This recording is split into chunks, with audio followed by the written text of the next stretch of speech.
Good afternoon, everyone. Welcome to the beginning of an incredible day and evening, and we're so happy to have you all start. Can you hear? No? Closer. I'm very close. No? Can you hear me now? Better? Yeah? Good. So we're going to have people probably coming in because finding parking, all that. But we're going to start because we have such a full schedule. But on behalf of the Beerman Foundation, I want to welcome you all to this wonderful event that David Myers has put together with loving care. And so it's going to be a wonderful afternoon for all of us. Yes. And just before I turn it over to David, I just want to introduce Leonard's daughters who are all here. They have Elizabeth, Eve, and Judith. So welcome to the family, and please enjoy every minute of this, and we'll see many of you, I hope, tonight. Thank you. So thanks so much, Joan. I'm David Myers. I'm a member of the board of the Beerman Foundation, and I want to echo Joan's welcome to you to, okay, now I don't often get that. This is a first. This is a first, but thank you, Tony. So I want to just echo Joan's welcome to you all for joining us for the symposium. We're gathered here in sadness on the 10th anniversary of the death of our beloved and incomparable mentor, teacher, and friend, Rabbi Leonard Beerman. And we are gathered here at the same time in joy at the community that Leonard constituted and that operates in his spirit, and in the recognition that we have no choice but to continue to walk in his brave path. So our task today is not simply to evoke the memory of Leonard Beerman. It is to think together of what he and his teachings mean to us today. And we'll be hearing from 3 panels of thinkers and activists who will engage in that work with us, and we can do so in conversation with them during and after. Those who will be participating are friends and colleagues of Leonard's, as well as Beerman Fellows, who are an extraordinary collection of activists and thinkers whom the Beerman Foundation has selected for the remarkable work that they do and will continue to do. And I want to just take an opportunity to acknowledge all of the Beerman Fellows. If you could stand so that we can acknowledge you.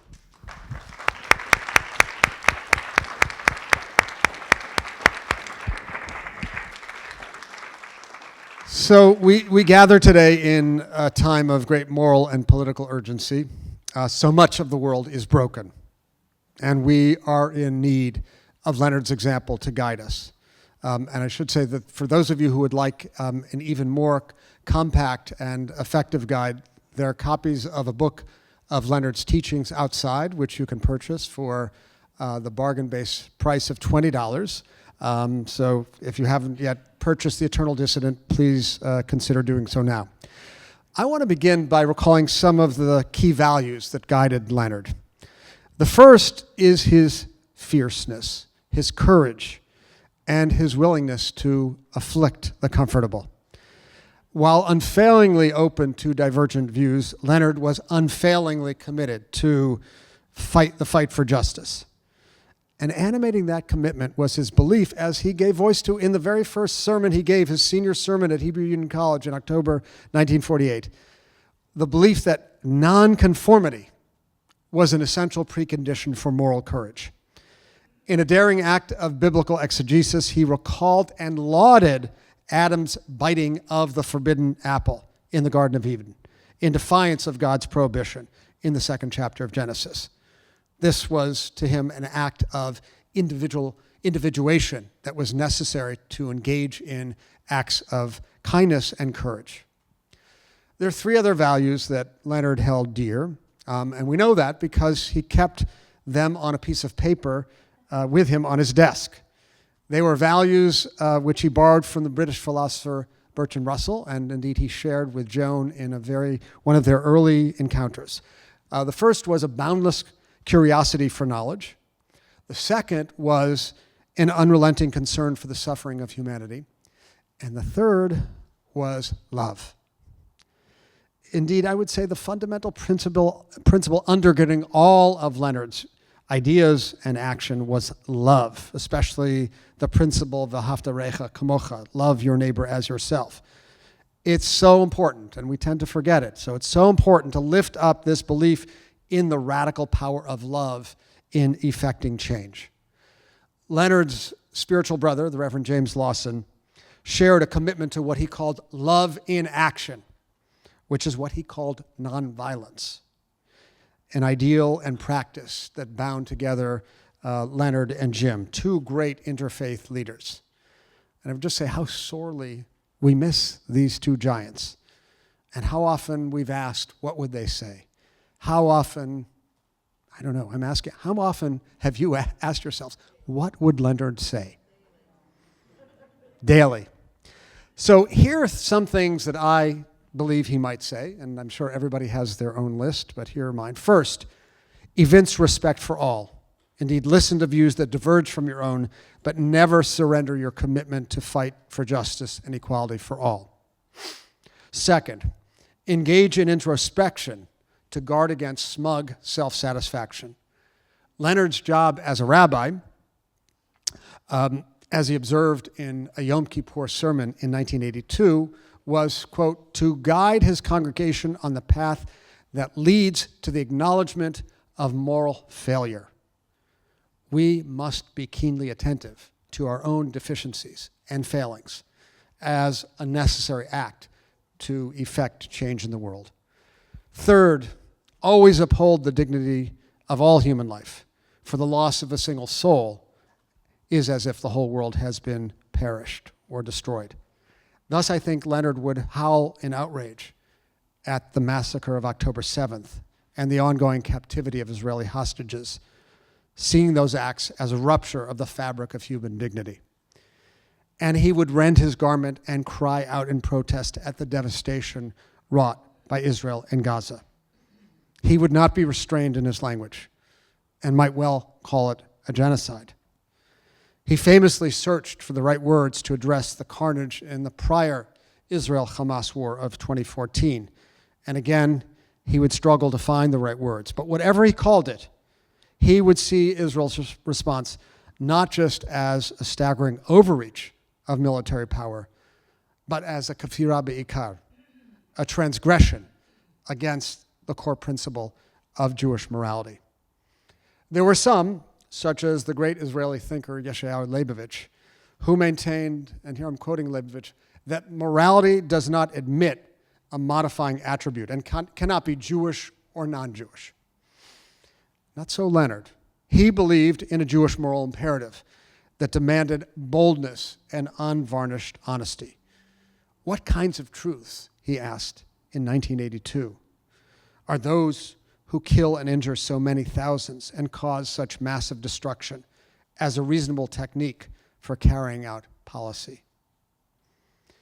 This is the kind of hard, self-reflective question that stood at the heart of Leonard's life mission. It hovers above us today, as does the fierce and exemplary spirit of our friend and teacher. May we use today to remember to say what needs to be said and do what tikkun, what repair needs to be done, animated by the love and moral courage that Leonard so deeply imbibed. There is much to do in this world. And we're going to begin to do some of that work with our first panel, which consists of our moderator, SALAM AL-MARAYATI, and panelist Pastor Eddie Anderson, AZIZA HASAN, and the Reverend Ann Bacon. Without further ado, I hand things over to you. Salam. Thank you.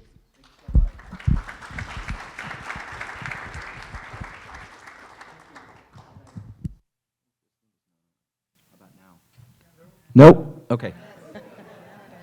It's on now. Thank you. First of all, I'm just very honored and privileged to be in the place that I regard as my temple, my synagogue, Leo Beck, for the work not only of Rabbi Leonard Beerman, whom I proudly worked, with whom I proudly worked for many decades, because he was very close to my mentor, Dr. Meir Hatzout, to Reverend George Regas, Reverend Jim Lawson, Reverend Ed Bacon, and many others, but also people who came after Leonard, like Rabbi Ken CHASEN, and all of you, and I see Susie Marks here as well, who was instrumental in launching what we are all proud of in terms of new ground. She and her late husband were instrumental in bringing the Progressive Jewish Alliance and Muslim Public Affairs Council together for that work. So I'm very honored. What David did not tell you is that we only have 35 minutes. Oh my God. And we have a pastor, we have religious people here, so to tell them to be very brief is quite a challenge and could be hazardous to our well-beings, but that's the order, that's the instruction from high above, and we cannot invoke a higher authority on this issue. So we will be very brief, and I will just get right into it.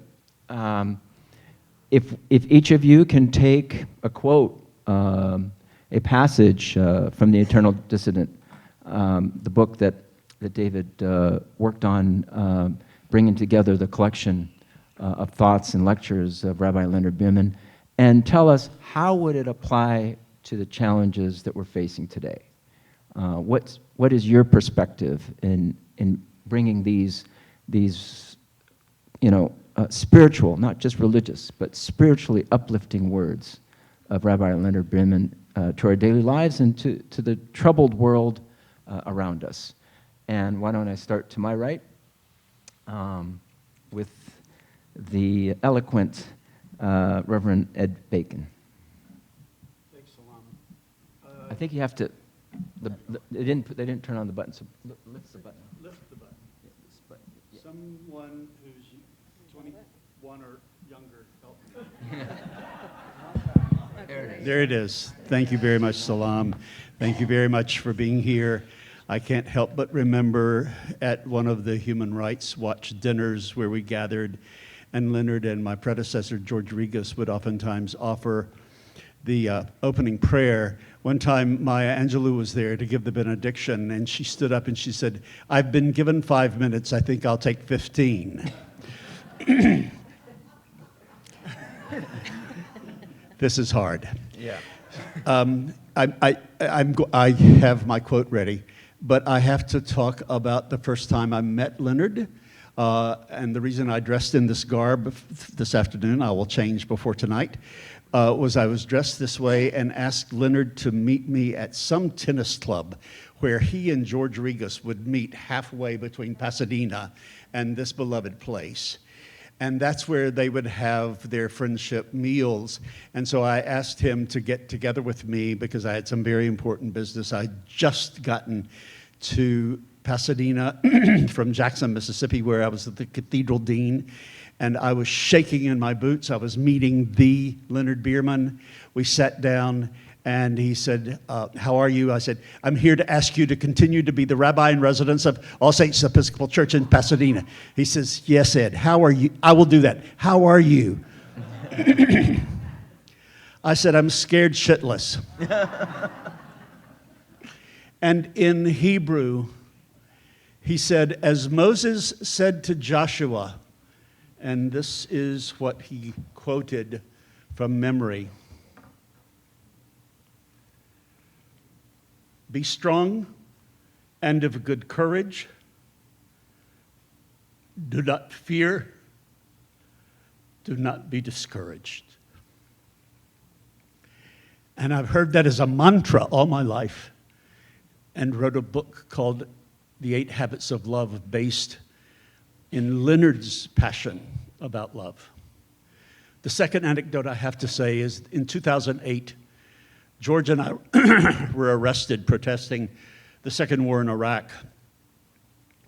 And George and Leonard were best friends, and I inherited a bit of that friendship. And we had gathered at this wonderful hotel in Santa Monica, I think. And we were interviewing and having a conversation, those of us in the Interfaith Peace and Justice movement here in Los Angeles, with a member of George W. Bush's staff to talk about this war. And Leonard stood up, and I had never seen Leonard express so much searing anger. How dare you invade Iraq without an understanding of how you are going to withdraw? His intensity was 100 times that of what I just enacted. And I thought to myself, I have just seen a prophet act. He spoke truth to power. Having said those two, here's one of my favorite quotations. And I asked Joan if she would bring copies of this book. This needs to be in the library of absolutely every thinking person who aspires to be moral. And they're out there, and there's a basket, and you just drop a check in there, made payable to the Beerman Foundation, and they're $10,000 a copy this afternoon.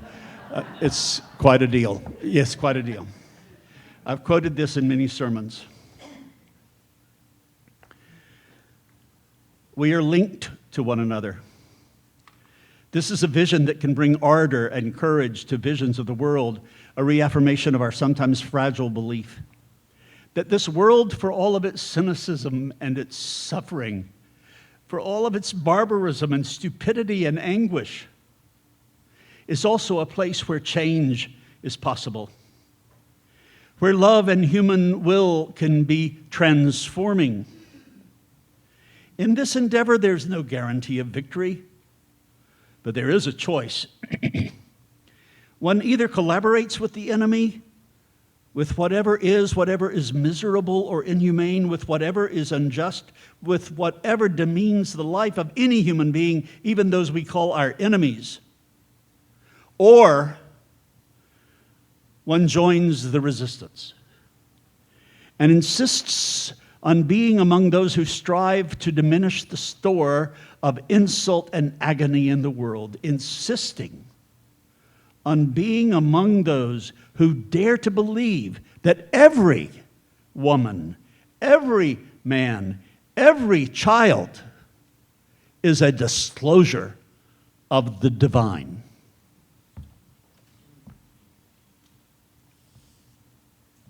Thank you.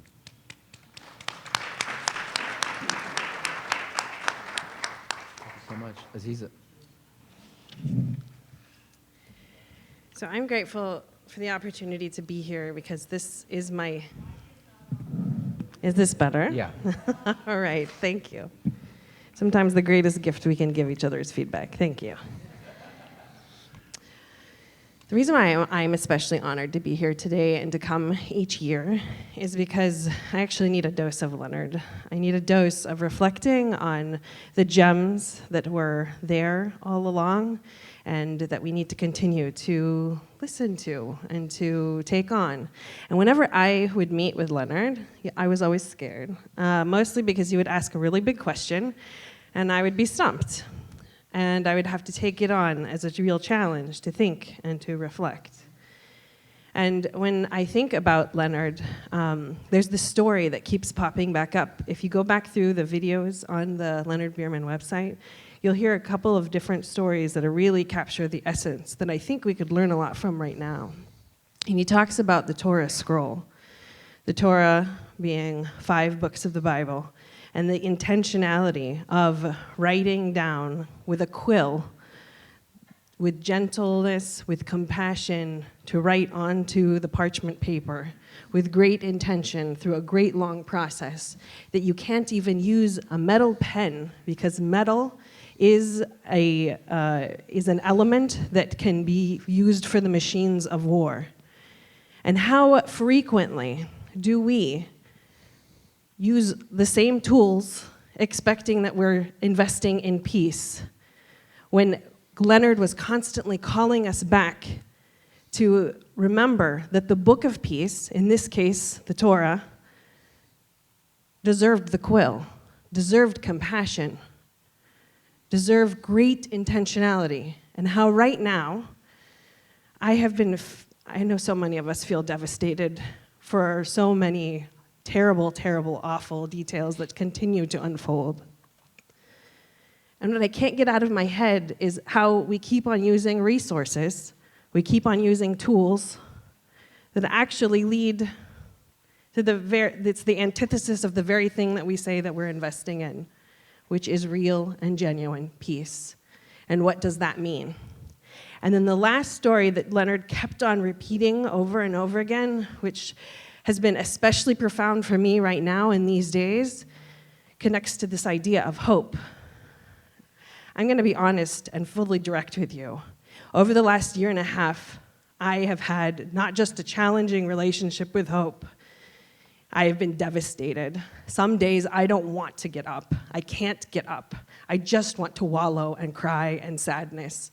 Because as many times as I push myself to put one foot in front of the other, I feel so disappointed because we, as people of conscience and morality and love, like Leonard talks about, we're allowing awful things to continue to happen. And this idea of suffering and not standing up when people are hurting, I think that's what gives me the greatest heartache. But Leonard says something else. He says that sometimes it takes moments of great trauma. Maybe it's a trauma of a terrible health issue that happens in our lives, but that when these moments of trauma, like the one that we have been experiencing this last year, happen, we have a choice. It can actually be a really essential catalyst that can propel us into something different, because what we've been doing repeatedly is clearly not working. And so what is the different thing that we can do? And he calls on us, he's like, we have to face the devastation, our own personal, literally feeling depressed and anguished, and we have to intentionally let it go and invest in our muscle, he calls it a muscle, for compassion. And that every single one of us has this muscle inside of us. But that we invest in our capacity for compassion, and that is what can propel us all forward. And so those are all Leonard's teachings. I offer them for my own reflection, really. Not just to get out of bed in the morning, but to remember that hope isn't something that's really optional. It's a muscle.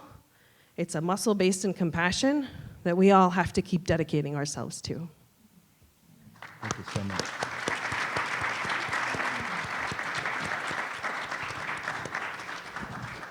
Good luck. Good luck. Give it to the pastor last. Yeah.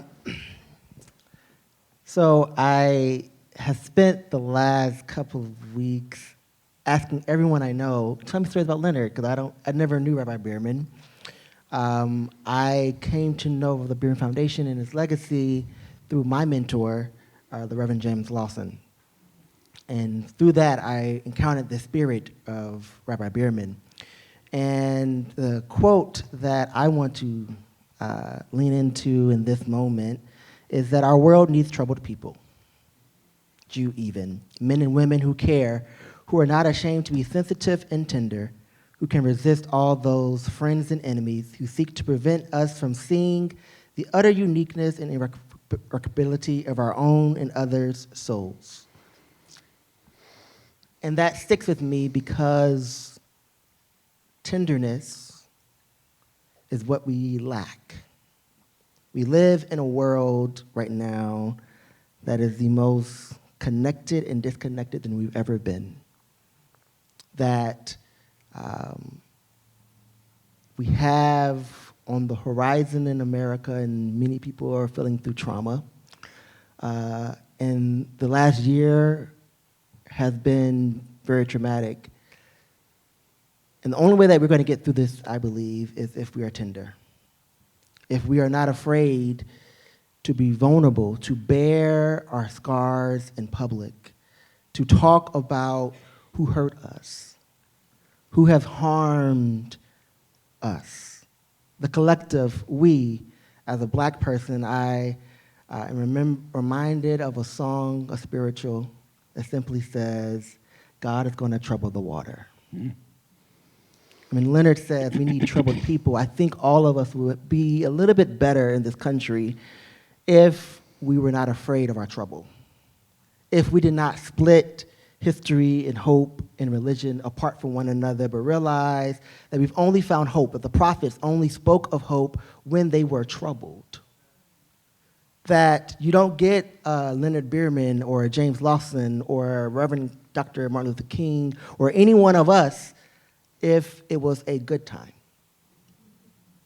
It's when we are troubled, when our heart can no longer beat, when our tears are crying and no one can wipe away our tears, when it is the darkest, that we become sensitive to the humanity of one another, to the divine of God that is resonating in each and every one of us. That I can say in the South African greeting, I see you.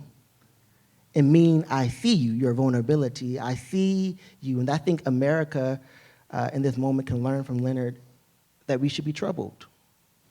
That what we see in who America has elected, and I don't know if you want to get political, but who America has elected is out of us not facing our trouble. That we continue to stay behind the veneer, but I will remind you that James Baldwin, another person that I like, and I'm just weaving it all together, and I'll shut up my pastor. I'm sorry, I'm so sorry, son. But James Baldwin says this about being black in this country. He says to be black and conscious is to be living in a consistent state of anger. It's because we have not been troubled. And so I think the invitation for us in this season, in 2025, in the words of Leonard, in the words of James Lawson, and so many prophets come before us, is don't be afraid to be sensitive, to be vulnerable, and yes, be troubled.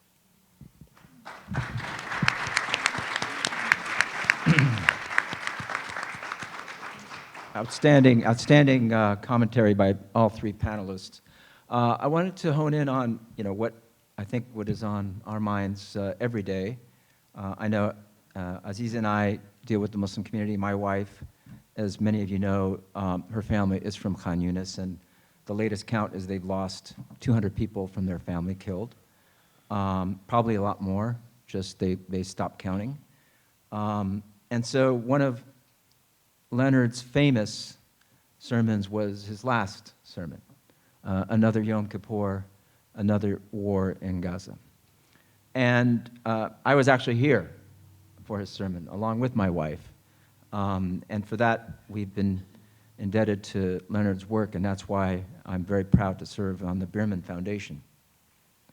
And in that, I think, what's happening in Gaza has as much to do about America as it does about any country in the Middle East, be it Israel or the Palestinian territories or Iran or Saudi Arabia or any country for that matter. But the United States has a lot to do with what's happening in the Middle East. We all know that. And so I want you to respond to that sermon, and I'll just lift one passage. One of them was the troubled passage that Pastor Eddie discussed and broke down perfectly, that it's about being tender, and it's also about being afraid about what's happening around us, that our religious values, be you a Jew or a Christian or Muslim or a person of any faith, but you see these values that we come and talk about, especially during the holidays, and such high ideals and purpose of life and peace and tranquility, yet when we walk outside the sanctuary, we see just the opposite. And so we should be afraid of the dissonance between what we talk about and what we see and our lack of action at the end of the day. And so in this passage, Leonard talks about the moral compass. And again, I picked this passage not just to single out the Jewish community, but I think the Muslim and Christian communities as well. It's just as applicable to these words are just as applicable to our communities as it is to the Jewish communities. And indeed, the Abrahamic communities, because at the end of the day, we are all coming from the same line of revelation, the same part of the world, and the same purpose, to believe in God, to believe in God's ethical values, and to apply them in our daily lives. So Leonard states here, as for me, it seemed clear that somewhere on the way to Gaza, Israel had lost its moral compass.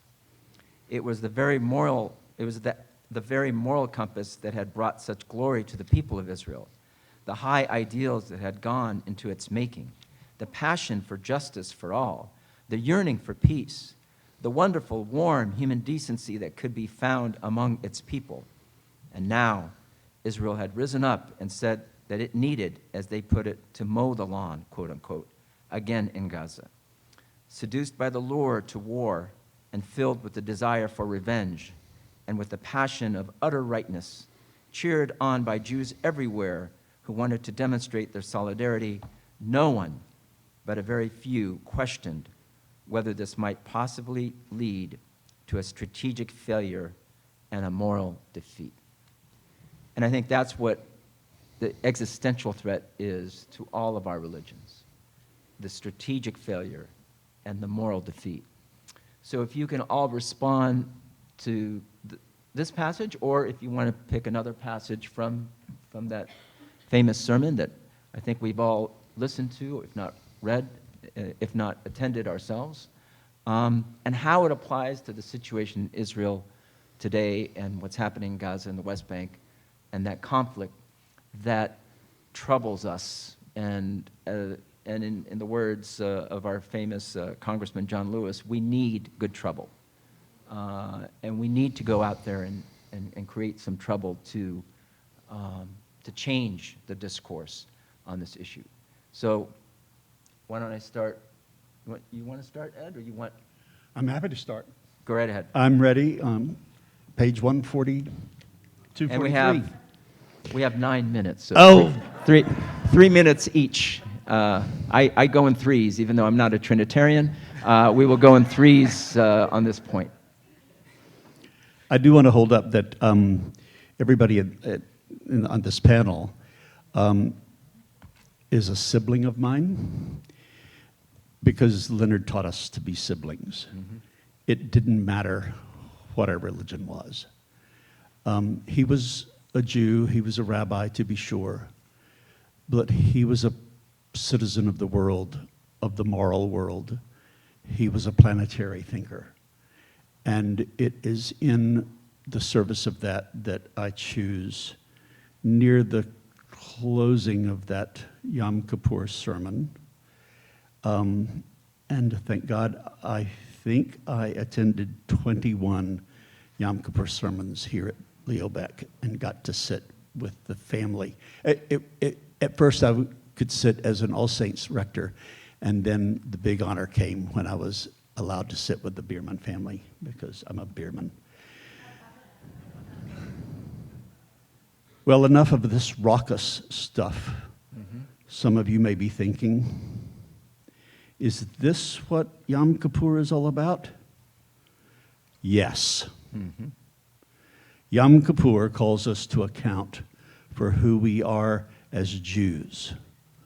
And I said to myself, as Christians, as moral people, as citizens of the world. Yom Kippur calls us to remind us that we can never fulfill ourselves in an inhuman world. I'm repeating. We can never fulfill ourselves in an inhuman world. We can never fulfill ourselves until we become dedicated to each other's fulfillment. He was a conscientious objector to everything that was antithetical to being dedicated to each other's fulfillment. We had a conversation last night about the challenge to a different kind of world, both on the level of policy and personhood. We are called, each of us, not just to rest about getting the right policy activated, but to find out what each of us is going to pour our soul into to fulfill everybody else's fulfillment. Thank you.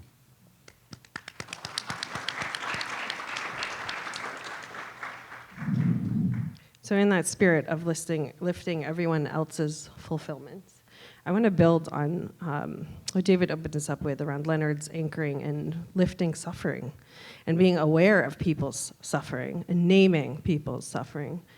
The Leonard that I knew was would name complexity when others would shy away, and he would bring dimension to it fearlessly in ways that I found myself in awe.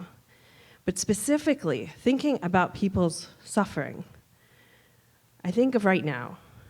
I think of October 7th, well before, well after. I think of human beings who have been killed, who are slaughtered, who have been held against their will in captivity. Kifar Bibas maybe is 1.5 years old, God willing. I think of Vivian Silver, a peace activist who I completely see myself in. I think of so many human beings who deserve their faces and their names to be seen, to be heard, to be loved, to be lifted, for us all to recognize the suffering. And I think of how Leonard painstakingly went through those details of people, helping us see what we might willfully be blind to because we're not looking.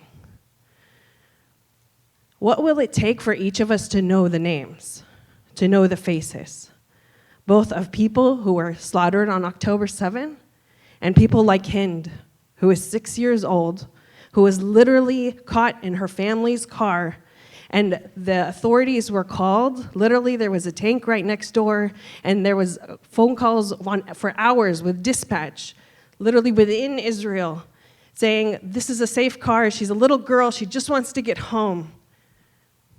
And she was burned alive.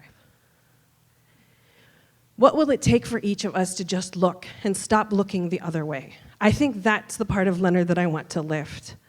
The one that says, I will not stand idly by to watch the suffering of human beings, and I will be a part of lifting the complexities, even if I have to look at it against myself or the people around me, but that we can do better together.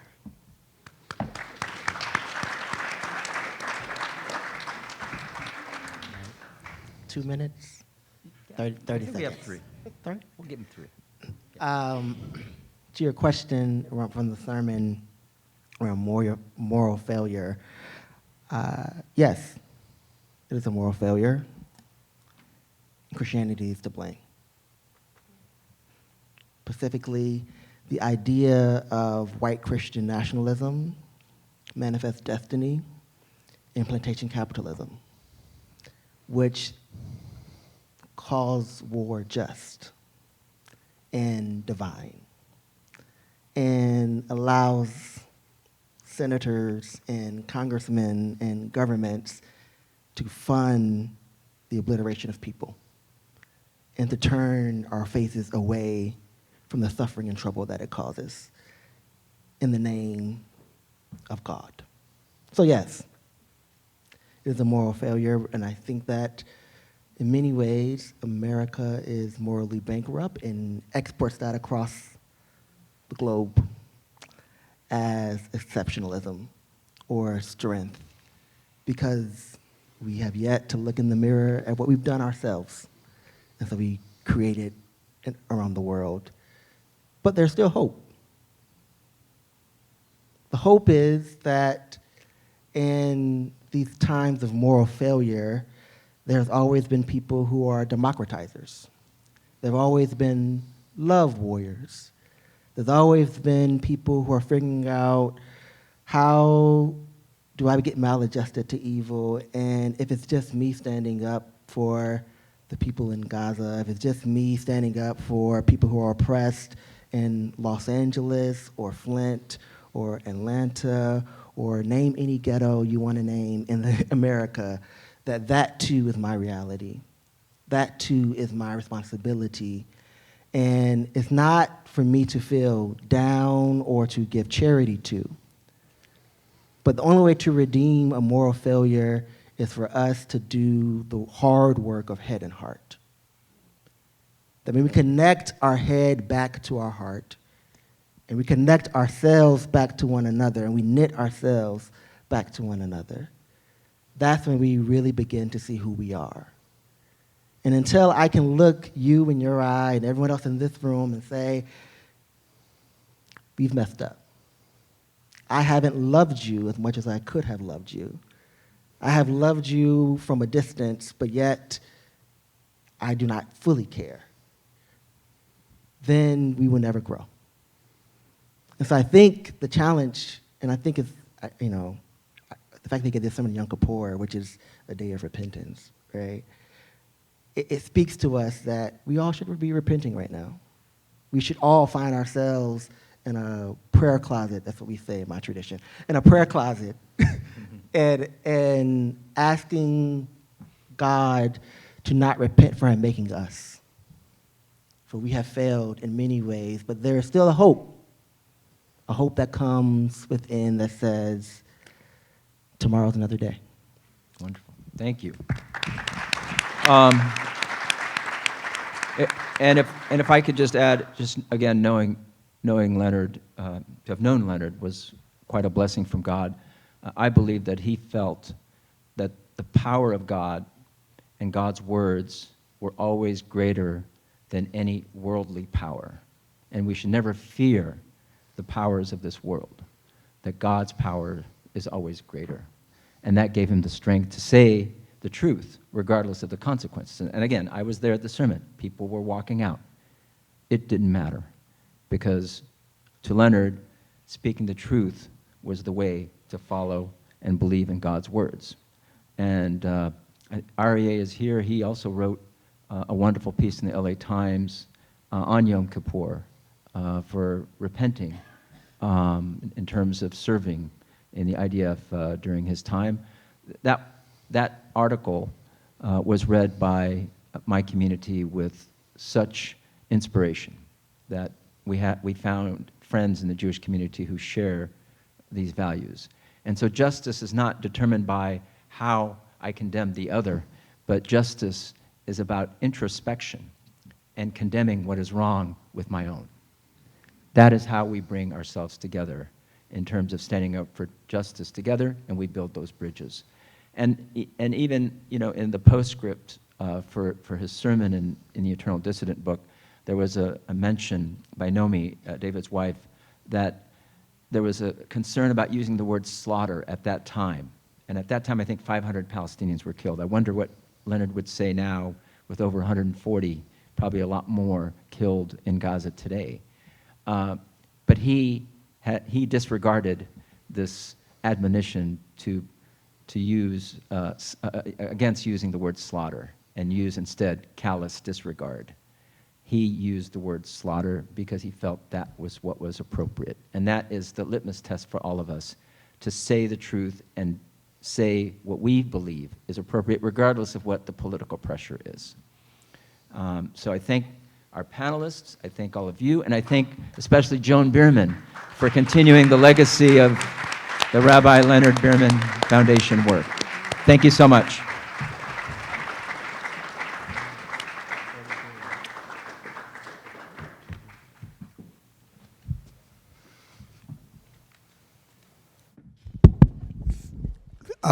So thank you, dear panelists, for beginning the work of reading through your multi-faith lenses the task and challenge of rendering Leonard's words and actions relevant to today. And I would just say that what you provided were not so much answers to questions, but a positioning in a place of conundrum and moral failing, mina metzar, from the narrowness out of which we must come in order to effect meaningful change. That's the place we need to be in, as Eddie was telling us in his most recent remarks. We're now going to move to our second panel, which will be moderated by our host in the grandest sense, Rabbi Ken CHASEN, the senior rabbi of Leobeck Temple, and he will be joined by Rabbi Sharon BROUS, Rabbi John Russoff, and Rabbi ARYEH Cohen. Our friend Daniel SOKATCH, alas, can't be with us, but we are so grateful that 3 dear friends have agreed to join Ken in conversation. So, Ken.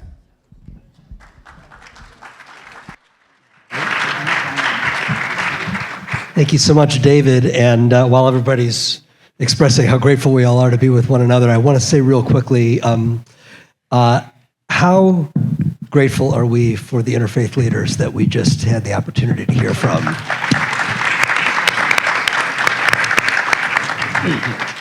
Each one of them important friends, not only to me personally, but to this congregation.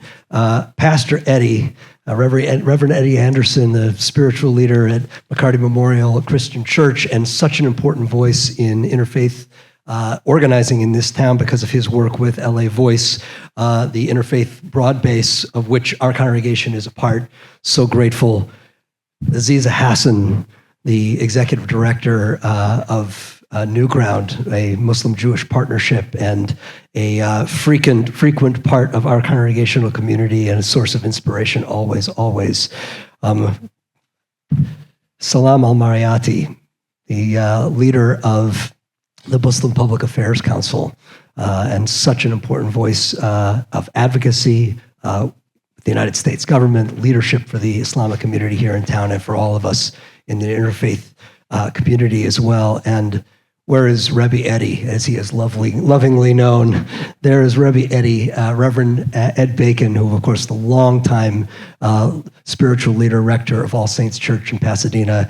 I know what it feels like to follow. I remember coming to town, and Ed was really the one who quickly welcomed me into this partnership between our 2 faith communities while I was busy quaking. So super grateful to Ed, and it's wonderful to have you home here at Leobeck Temple.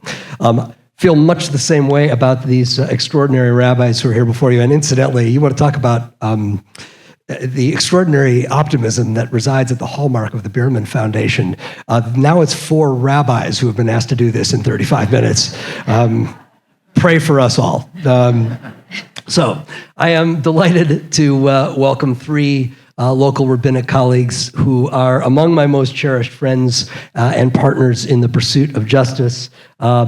Rabbi John Russoff is the Rabbi Emeritus of Temple Israel of Hollywood, and we never stop taking advantage of the opportunity to claim at least a little piece of pride that he grew up right here at Leobeck Temple, and Rabbi Beerman was his rabbi. Rabbi ARYEH Cohen, who, of course, for so many years, professor of rabbinic literature over at the American Jewish University, longtime also rabbi in residence for Ben the Ark, a Jewish Partnership for Justice, and my dear friend, Rabbi Sharon BROUS, who was the founder and now longtime spiritual leader of the extraordinary spiritual community in town, IKAR. It is so great to have the 3 of you here with us for this conversation. And I would like to open things up in much the way that Salam did with our interfaith panel, just inviting you, if each of you has, it could be from the book. It's okay if it goes beyond the book. David had the extraordinary challenge of culling from this unbelievable corpus of writings to put together 1 volume. So if we want to go beyond the 1 volume for a teaching or text that continues to be animating for you, a real guide for you in your work and in your life, we'd love to hear what it is. Why don't we start? We'll just work our way down. So John, why don't you go ahead and go first? Sure. Well, it's a pleasure to be here, and Joan and David and the panel who just was here. This is an inspiring and morally challenging moment, and you've all spoken to it with eloquence. I first remember hearing Leonard when I was 12 years old or 11 years old, when my father died 2 years before, and she felt that we needed a synagogue, and we joined when Leobeck was still on San Vicente in the Midtown area, and a few of you were here then too. And I remember many things from him. I remember the way he pronounced, and you have to hear his voice, the word dignity. From my childhood, he used that word a lot, human dignity. But only his voice was so resonant in everything that he was and represented, that carried me. He told me once that he felt he had failed during the high holy days if at least one family didn't resign from the congregation. That makes me feel so much better. Oh, let me tell you. And that gave me courage. And he was the embodiment when I decided to become a rabbi in the very early 70s. That was one thing that really meant a great deal to me, that he gave the umbrella for so many of us to be courageous and not to not speak the truth as we understood it, and to speak to our congregations about things that they might not want to hear. However, in 1980, I was about to, I wanted to give a sermon. I've just written a memoir, and I'm going to be speaking here on the 3rd. Thank you. Friday night, January 3rd, Rabbi Rosoff will be back here at Leo Beck. You know, I speak about my mentors, and Leonard was clearly one of them. And in 1980, I was in San Francisco, and I wanted to speak about the necessity of there being a Palestinian state. And I went to my senior rabbi, and he said, "John, please don't do it." He said, "I agree with you, but this congregation will implode if you do it." And of course, I wasn't going to do it because he asked me not to do it. But I called Leonard, and he laughed. And he said, "Look, you're going to feel bad no matter what you do. If you say what you really want to say, you're going to lose your job." And Marty Wieners was my boss and my mentor also. And he said, he deserves your loyalty. And if he tells you not to do something, you won't do it. I said, "But Leonard, you always did that." And he said, "Look, I'm at the end of my congregational career. You're at the beginning of yours. Your time will come. And then when you have developed the emotional baggage in your community to be able to do things like that, you'll do it." So, and I did. I've been blogging for a number of years, and Leonard somehow got onto my mailing list. And every so often, he would write to me and say, "John, I'm proud of you." And finally, he and I were not close growing up, although I watched him from afar and felt very close to him. And I took advantage of that opportunity and called him. I said, "Let's have lunch." This was when he was about 88, 87 years old. And so we began to have lunch semi-frequently. And the last lunch we had was right after the 2014 Gaza-Israel war, Hamas-Israel war. And both of us were planning to speak about it. And he was very disturbed, as I was. And we spoke at some length. And then he said, "Have you read the Brothers Karamazov?" And I said, "Actually, no, I haven't. I have since, but I didn't." And he told me of a conversation between two of the brothers, Alyosha and Ivan. Ivan was a kind of a cynic, and Alyosha was a Christian clergyman. And there was a passage that he started to recite at length from memory. And this is part of it. He said, "Listen, if everyone must suffer in order to buy eternal harmony with their suffering, pray tell me, what have children got to do with it? It's quite this is Ivan speaking. It's quite incomprehensible why they should have to suffer and why they should buy harmony with their suffering. I absolutely renounce all higher harmony. It is not worth one little tear of even that one tormented child. And if the suffering of children goes to make up the sum of suffering needed to buy truth, then I assent beforehand that the whole of truth is not worth such a price. I don't want harmony.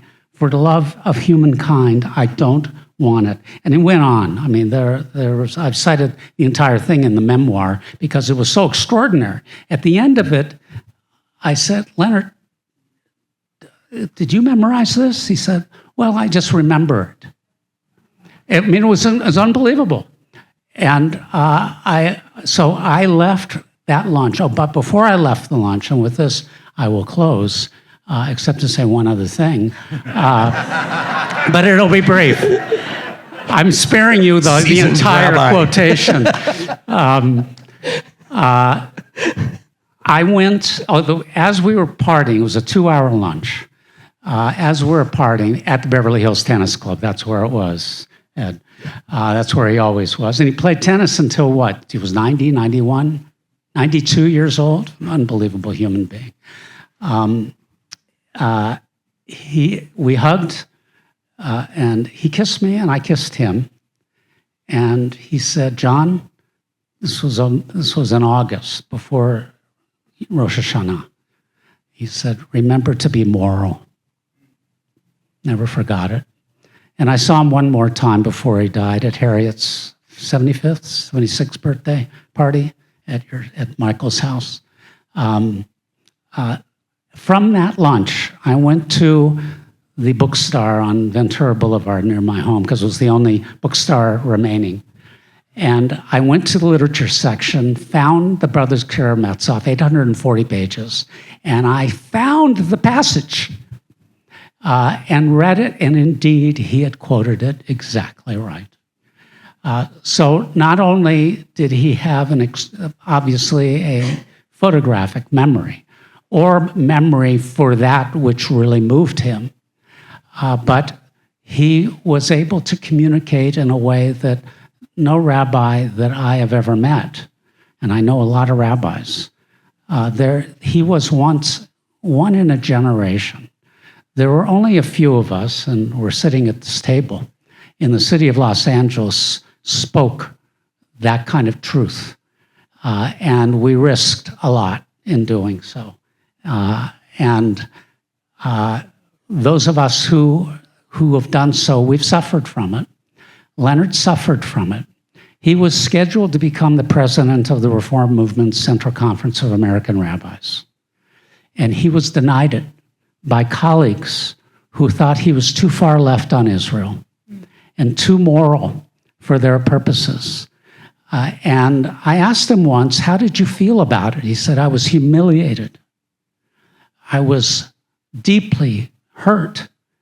So this was a man who not only spoke truth to power and about moral goodness all the time, but he himself experienced that kind of pain and suffering personally. Now, you and his family, you know him, as none of us know him, but I've known him for most of my life. It's been 63 years now that I've known him. And his voice is impressed on my brain and in my conscience. And I often think to myself, what would Leonard say?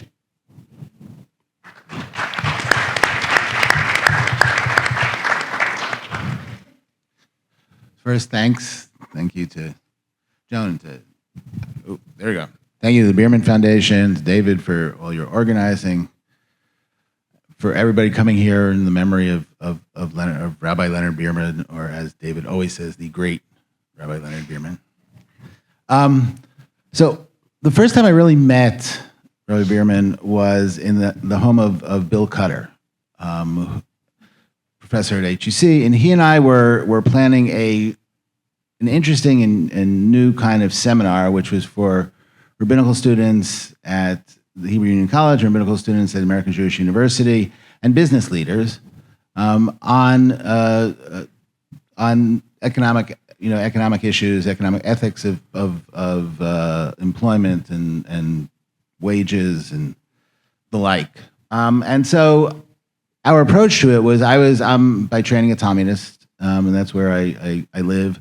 And so I was going to teach some rabbinic texts, and then we were going to have a discussion. And this was supposed to be kind of an experimental session to see if it would work, if HUC would approve it, if AJU would approve it. So we did the session. I thought it went pretty well. There were a number of HUC students there. At the end, as we were talking, Leonard turns to me and says, teaching Mishnah to rabbinical students is like letting children play in traffic.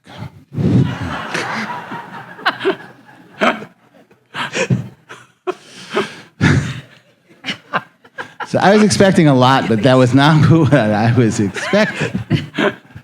So in the end, we actually did the seminar, and I thought that, Rabbi Beerman was just completely adamantly opposed, but he showed up for the seminar. And he came to every meeting of the seminar.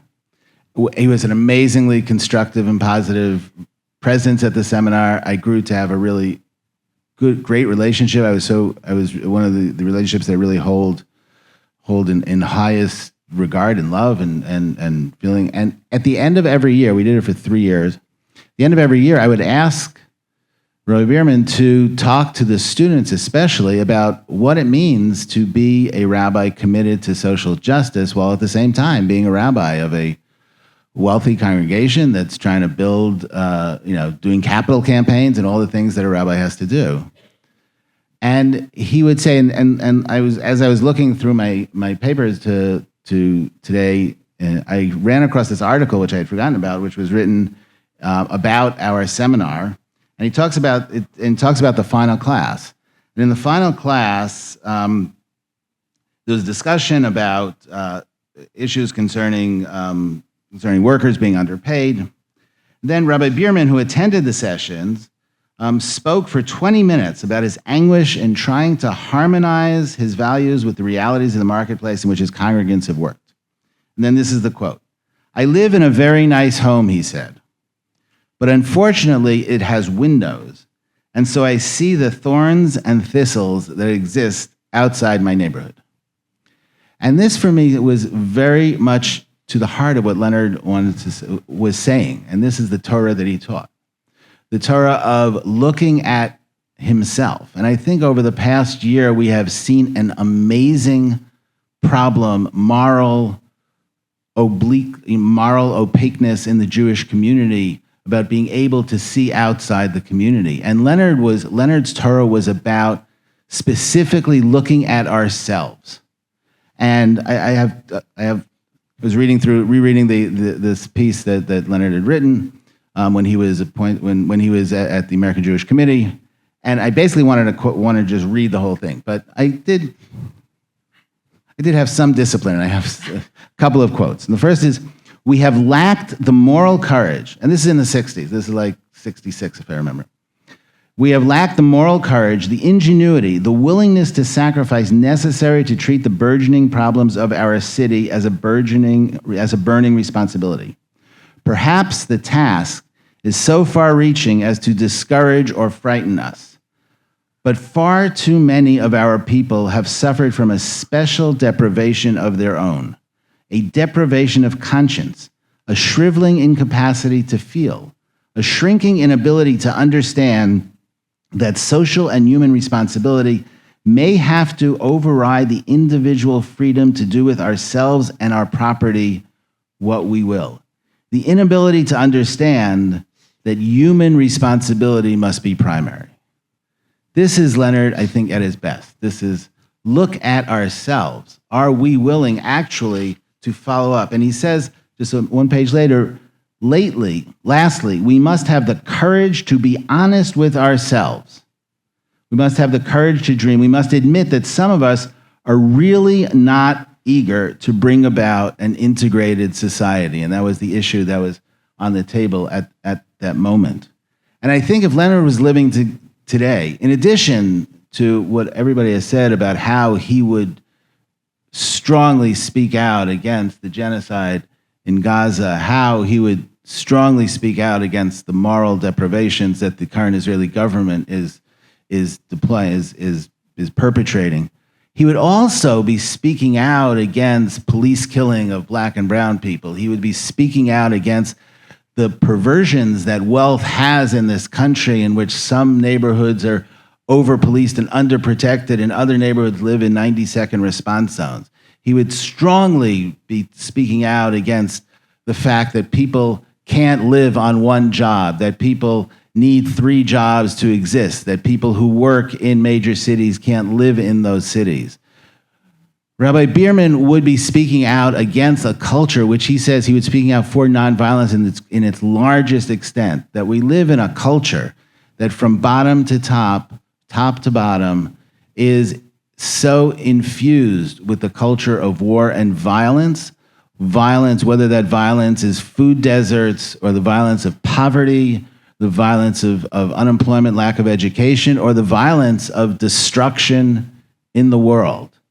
As Jim Lawson would always say, my government is the largest purveyor of violence in the world, and that is on us.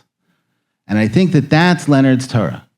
Leonard's Torah is speaking that truth without worrying about the personal consequences for it, and knowing that if we actually enact that truth, we will have to pay a price, and having the courage to do that.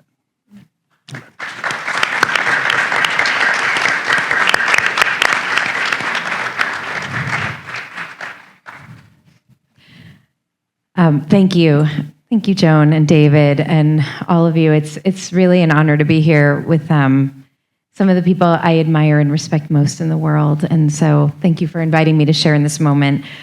The piece that David years ago asked me to comment on in the collection is another Yom Kippur sermon that came from 1972.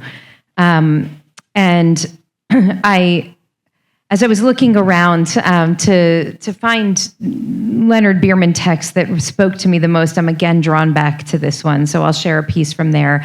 I will say I was also blessed to sit with Leonard Cohen, to sit with Leonard Cohen. That blessing I did not have, but with Rabbi Leonard Beerman in the tennis club, also with Dick and Lois Gunther at the same table, not at the same time. So I had two of the great blessings that Beverly Hills has to offer. And so this, for me, was one of the most formative texts that I read as I was becoming a rabbi, and helped me understand who I was called to be. And I want to lift it up because there's a bit of a complication to the narrative now that I want to speak honestly about as well. I'm on page 86 for those who are looking. This is the sermon from 1972. He's talking about how we're essentially called into this prophetic mandate. We try to speak with conviction and honesty, but to do so, we must face the challenge of learning as we teach.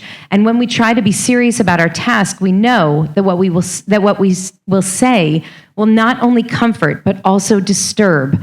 I have no burning desire to disturb you, upset you, but I'm convinced that there are enough sedatives and tranquilizers traversing the bloodstreams of the members of this congregation alone without adding to their number. There are enough other clergy around to perform that role.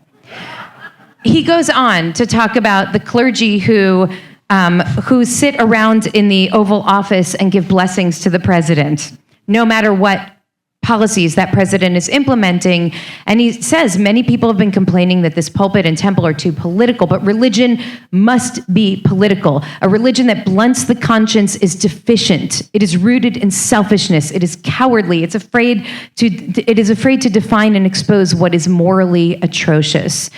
You know, I spent many years, I've read this 100 times over the years, especially when I'm most scared as a rabbi. And I know what I'm called to say, and I'm terrified, and I realize there's no choice, really. I mean, we don't go into this role for the money, you know what I mean? We're not here because it's for the hours. This is my one of 4 today on Sunday. So I feel so grateful that he was able to put into words who we are called to be as faith leaders. And for me, over the course of this past 14 horrific months, what I've been so astonished by is recognizing how many people who claim to believe that every single human is created in God's own image, nevertheless fail to see that the death of even one innocent is a moral catastrophe. A moral catastrophe, and how hard it is to say that out loud, because we see the death of our own as a moral catastrophe, however we define our own, right? But it is so hard for us to see that the death of the other is a moral catastrophe. Now, the complication to this narrative, and as I reread Beerman and Heschel, about the prophets and understand. I mean, he writes that the prophets were impossible people. You don't want to have dinner with the prophets. They're not holy, admirable men. They were not tolerant. They were quite intolerant, right? They were fanatics. They were idealists. They were impossible people. Is that I realize that in many ways, our primary role as clergy is to speak the moral truth, to hold up a mirror to our community and to the world and say, this is who we are. Whoa. Hand her a mic. Happened to me before. It wasn't an accident. Just, yeah, pass it down. Yep. Thank you, ARYEH. Thank you. To say, I have no idea what I was just saying, but I'll... that our primary responsibility is to take our sacred inheritance, this tradition, and our faith, and our history, and hold up a mirror to ourselves and our community and say, this is who we are. Is this who we're called to be? And at the same time, to look at our community with love. And I'm so glad, David, that you mentioned love as one of the three legs of the stool that Leonard occupied, because when I look at my community with love, especially over the last 14 months, I also see so much sorrow and trauma and fear and uncertainty. And what I believe we're called to do and what I strive to do is to both hold this prophetic mandate to speak truthfully about what is happening and what our responsibility is and what accountability looks like and how we're called to use our voices and what stories we're called to tell, while also loving my people, loving my family, loving my community, understanding the trauma, understanding where the pain comes from. And that would make me not a great prophet, honestly.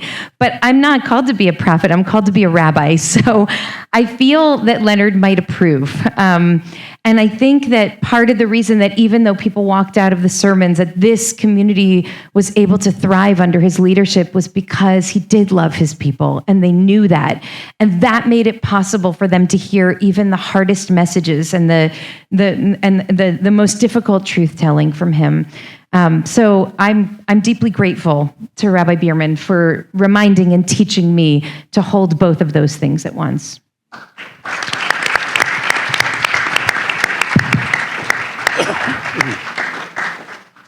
So I was blessed for the first 12 years, first 12 High Holy Days seasons.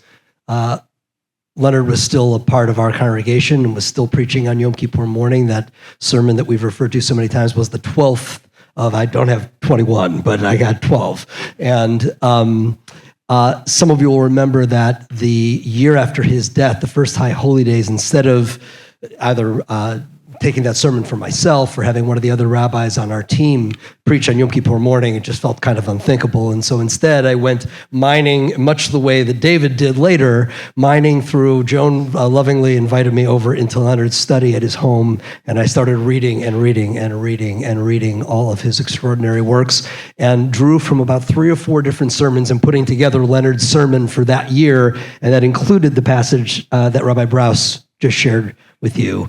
And so that was preached in our sanctuary on the High Holy Days in 2015, in addition to 1972. It's important for us to revisit, though, this theme. Rabbi BROUS, Rabbi Rozov spoke about this as well. SALAM, you touched on this as well. The business of the people walking out. I want to be clear about something. We're really clear about something. Some people walked out sometimes. That is absolutely true. Far more of them stayed. And that included large numbers of people who virulently disagreed with the things that Leonard sometimes said. In fact, that sermon in 2014, there's some focus on the people who walked out. There was also a standing ovation at the end of that sermon. And I remember Leonard, as I went to go help him down from the podium, he turned to me and he goes, "Well, now, this is unusual." I was trying to embody the voice a little bit there. And he had just never seen that happen before. And of course, he knew he had delivered a very provocative message to our congregants. when I had newer members of our congregation who came to see me after the High Holy Days were over, some of whom were quite unhappy about the nature of the message, and they said, and your congregation all stood up and applauded for that. And I said, no, you mistake. They didn't stand up necessarily and applaud. Some stood up and applauded for that, but they stood up and applauded for him. 65 years at that point, he had been a part of their spiritual lives and had demonstrated the capacity to love them despite whatever disagreements he may have held with them about some of the most important issues in our lives. That is to be more than just a prophet. And I don't want to demean the prophets, but he was a great prophet and a great, great rabbi who had the capacity to do exactly as Rabbi BROUS was just describing. And that's why I'd love for us to be able to conclude our time with one another, talking a little bit about that piece of this, because I think all of us are troubled at times when we think about all that has happened in the world, in our country, in Israel, Palestine, all throughout the world in the 10 years since he's been gone.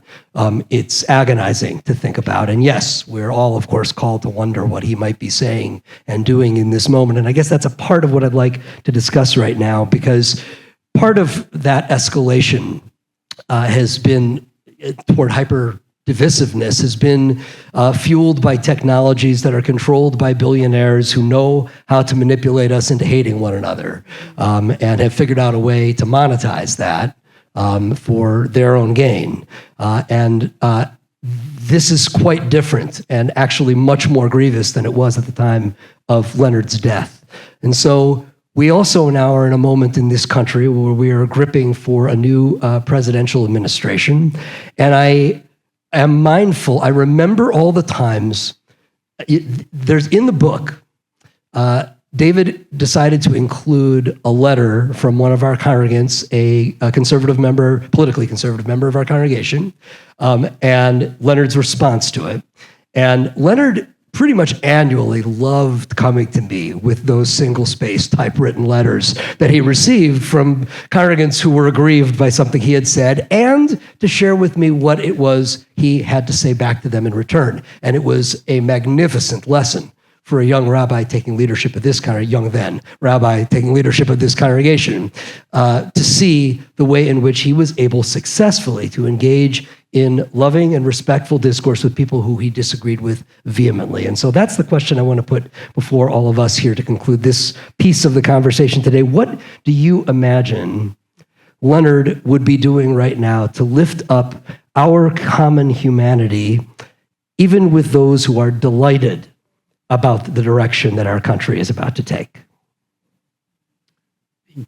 Well, I want to answer a different question, but it's related. I'm good with that. It's very related. The question is, how was he able to talk to so many different people? I mean, look at this room. This is a cross-section of the best of America. And how was he able to do it? And by the way, as a prophet of the biblical prophets, you wouldn't want to sit with him, but with this prophet, sitting with Leonard was a joy. So it was very different in that respect. I think, and I didn't realize this about him when I was young, but he told me how he became a pacifist. And he tell me which level, which part of the service he entered. Was it the Marines in World War II? So he enlisted in the Marines in World War II because he wanted to test himself. He wanted to test whether his pacifism was realistic. And then he happened to be in Israel during the War of Independence, studying with Martin Buber and with other people who were there. And he volunteered to fight with the Haganah for the statehood of Israel in order to test himself and his pacifism. And he came out a pacifist. And I think his ability to transcend the tribalism of the Jewish people, which brings us some good things to it, but also is the source of such corruption of the soul, which is happening right now in Israel, and a horrible report by a historian from Tel Aviv that was just published about all of the horrendous things Israeli soldiers have been doing in Gaza that are so beyond what the Tohar HaNeshek principle of fighting, that purity of arms, that you fight carefully. You don't fight to humiliate and to steal and so forth. This war has corrupted clearly the souls of many in Gaza and in the Arab world and in Israel itself. And I think his ability as a pacifist to transcend all of that enabled him to sit with people of widely different perspectives and be able to identify with them and empathize with them way beyond the tribal and the individual proclivities that any of us might have felt. And that's why he was able to laugh when I asked him, I went to him in 1980, what should I do? And he just said, he's very pragmatic. He said, look, you can't lose your job. Your time will come. And he did that as a wise sage. And he was in his early 60s, I think, at the time. And so I think that's how he would respond to the current situation, to transcend his own self while at the same time infusing his self into whatever the issue was at any particular time. Amen.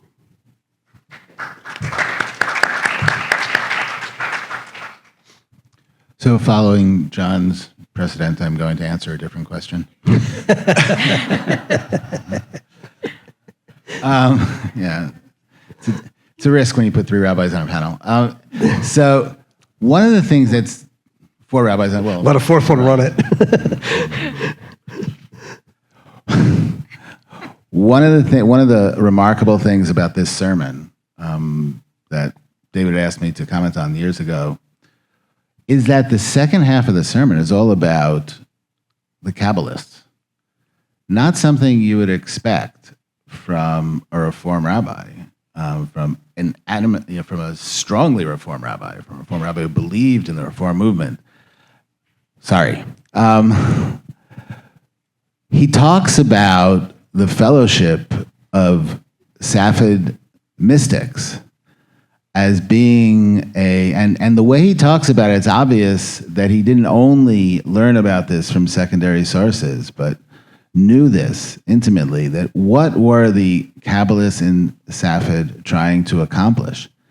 And there are two extraordinary things about it. One of them is what he comes out with in the end, but one of them is his recognizing the importance of the textual tradition in this moment, which is every moment.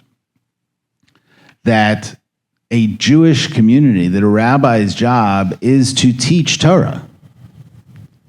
And a rabbi's job is, as what he said about politics and the fact that a rabbi's job is to wake people up and not put them to sleep morally, is very, very true, and also comes out in this. And he said, I want to quote just a couple of lines. They asked themselves how a good and perfect God, these are the Safavid Kabbalists, how a good and perfect God could have produced this world of imperfection. If God is infinite, how could he have produced that which is finite? And ultimately, they come to the conclusion that that is their job, to perfect the world. And in a mystical sense, by raising up the shards of divinity in the world and bringing them back together and to their source. But he takes that as a model for how to put the city back together, by being able to see the shards of divinity all over. And this puts me in mind of one of the things that Martin Luther King said, which is that he talked about the difference between agape love and eros love. And here I'm totally out of my water, so I'm out of my depth, so sorry. But he talks about agape love as loving somebody because they were created in the image of God, not necessarily having to like them, but having to believe that they can improve, that they can be better, having to believe that there is nobody who cannot be morally righteous. And that is why one has to engage with them and confront them nonviolently, because you don't believe that there is anybody who you should give up hope on. And I think that one of the things that in this moment, I have no idea, but I'm going to make believe, that in this moment Rabbi Beerman would have said was that we have to engage with each other lovingly, but forcefully. We don't have to like people who are doing extraordinarily awful things. We have to love them in the sense that we were all created in the image of God. Therefore, the people who we might think of as others, as the enemy, can also come back to the righteous path.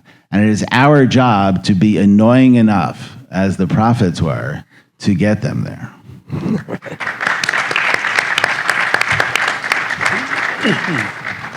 I'm also not going to answer your question because I don't remember what it was, because now there are like 4 different questions on it. I myself am at a loss. I want to say something about stories, though, because I just reflecting on the incredible panel from earlier and some of what's been lifted up here. Our perception of reality is rooted in the stories that we tell and the stories that we amplify.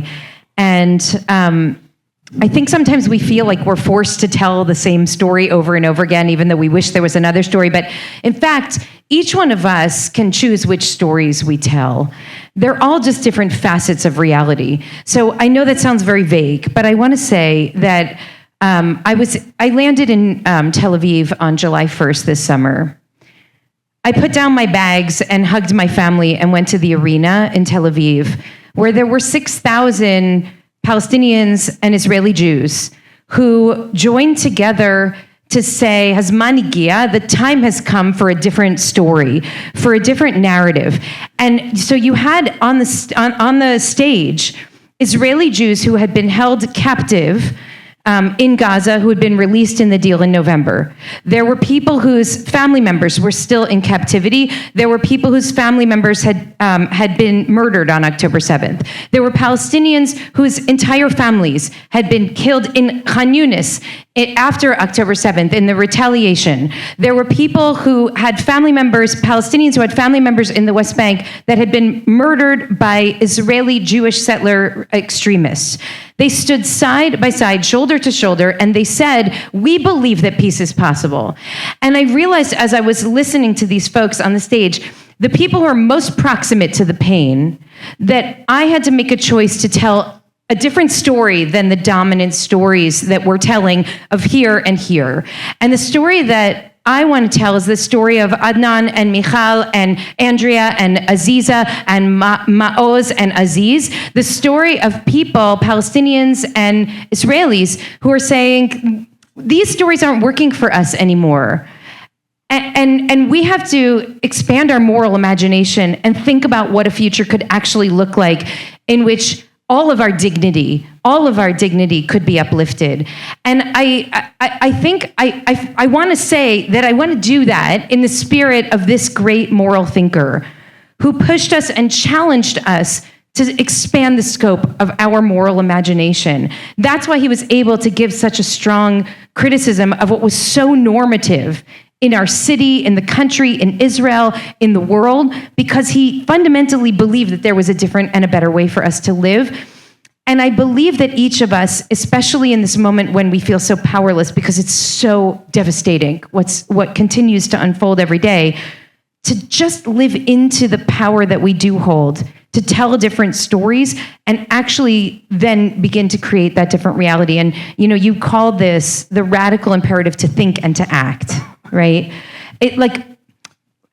We have to lay the foundation for a different kind of future through our words, through our dreams, through our discourse, so that we can then build that different kind of future. And I know and believe that it's possible because the people who've been hurt most are the ones who are saying that it's possible. And so I believe them. I choose to believe them. Amen. Rabbis, thank you.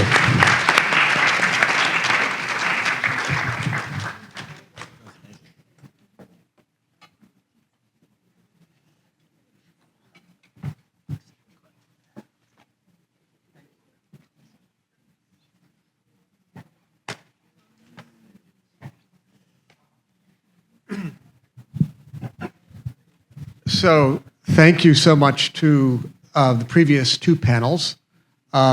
We've had the privilege of hearing 8 of the most important interpreters of the lessons and teachings of Leonard Beerman, who have rendered his words relevant to our times, and done so, I would say, through a mix of very careful reading and what one literary critic famously called creative misprision, which was a kind of refraction of Leonard's words through a different angle.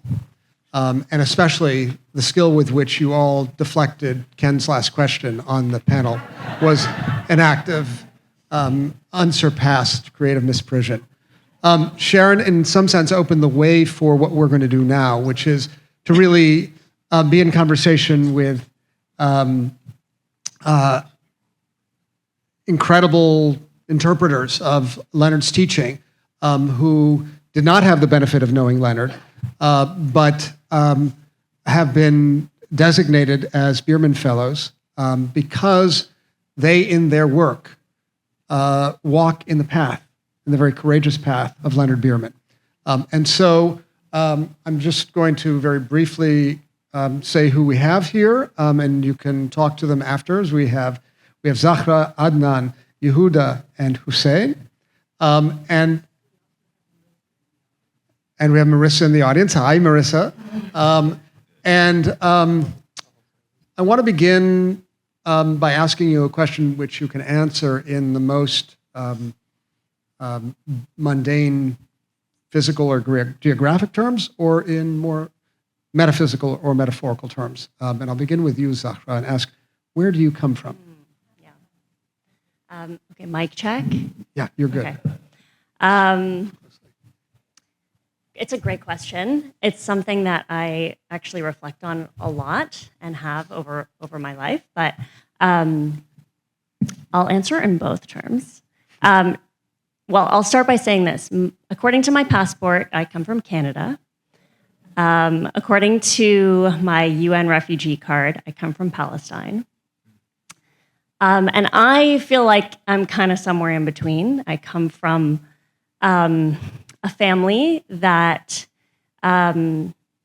really instilled in me and my sister very strong ethical values. And I see them as this strong moral compass, independent of religion and independent of spirituality. And that, to me, is my anchor. That's what I bring with me into every decision that I make and every place that I go and every group that I find myself to be a part of.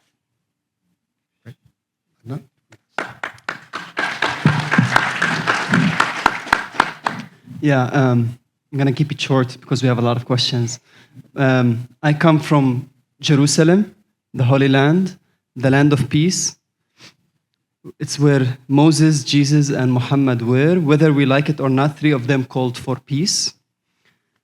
And I'm not going to let any extremist convince me otherwise, because I come from Jerusalem and I know where I'm coming from.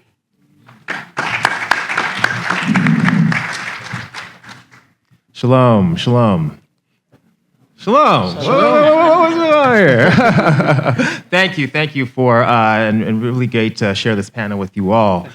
Just want to give thanks to the Most High, of course, for this opportunity to share with you all today. And I would say that I come from lineages of justice, of resilience, of care, and a deep well of spiritual connection to on high. In brief, on both sides of my family, I'm standing on the shoulders of folks who have fought for justice, who have imbued and integrated care into all that they do. I'm from Guyana by way of the Igbo tribe in Nigeria, right? That's where we were through enslavement, we're brought to. And my great uncle he was part of fighting for independence, Eric Huntley, from colonialism in Guyana. He went on with his wife, Jessica Huntley, to found the publishing company, Boca Literature, that helped to publish African writers at a time where that wasn't possible, right? And they published the book, Walter Rodney's famous book, How Europe Underdeveloped Africa. On my father's side, my grandparents broke the color line in Orange, New Jersey, right? And so and then of course my parents, they modeled what it means to build spiritual community my whole life. So I say all this to say that I come from a deep tradition of justice, of care, of resilience, and moving and grounding all of that in a connection with Hashem, the Most High. Thank you.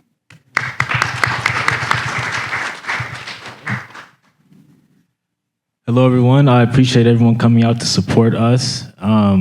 Well, I say I'm a product of more so the people who have inspired me and helped me to get to this point. I'm a product of a family of Muslim converts. My parents were converts in the 1990s. I'm a product of MPAC, the Muslim Public Affairs Council. SALAM, AL-MARAYATI is in the audience. I would say my religious faith and tradition has informed practically all of my decisions regarding any type of organizing, any education, or in other facets, re-education in which you engage with the community.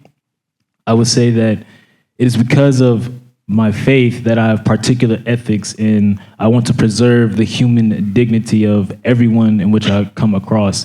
And it is because I hold on to these values that's what I say I come from most. I'm a product of my faith, my family, and the people that have got me here. Thank you.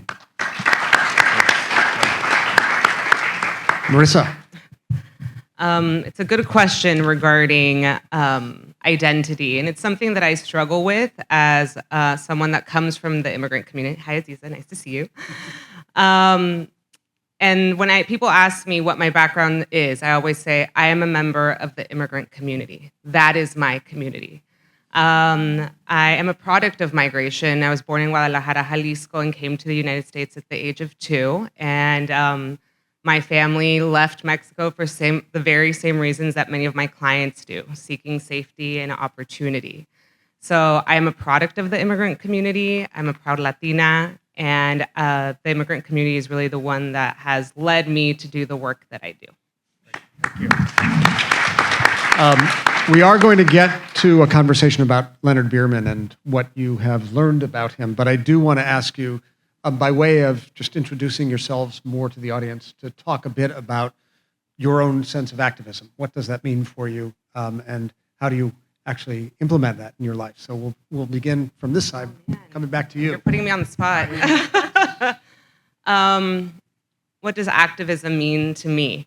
So just to share a little bit about my work. So I'm a professor at Loyola Law School and the director of Loyola's Immigrant Justice Clinic. And our clinic just recently expanded binationally. We're now the first binational law school clinic in the nation that will have a permanent spot in Mexico to provide services to both deportees and migrants in transit in a year-round setting.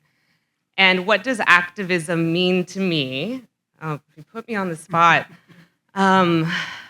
It's really, when I talk about the work that I do, it really is not a sense of responsibility. I even tell my students that. I hate saying it's responsibility because that means that it carries weight. The labor that I do and the activism that I do is really a labor of love.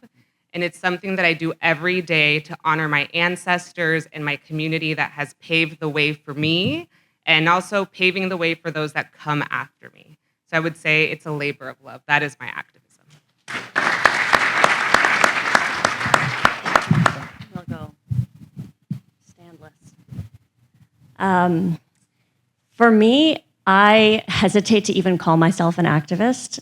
To this day, I kind of sometimes introduce myself as an accidental activist or a reluctant activist because it's not something that I woke up one morning and thought, like, I'm going to become an activist. I just found myself being drawn into a community that I felt I needed and drawn into work that I saw was also needed in that community. That's obviously very vague and high level, so I'll give you like the tangible part of that. Adnan and I both organize with an organization called the LA Supporters of Standing Together.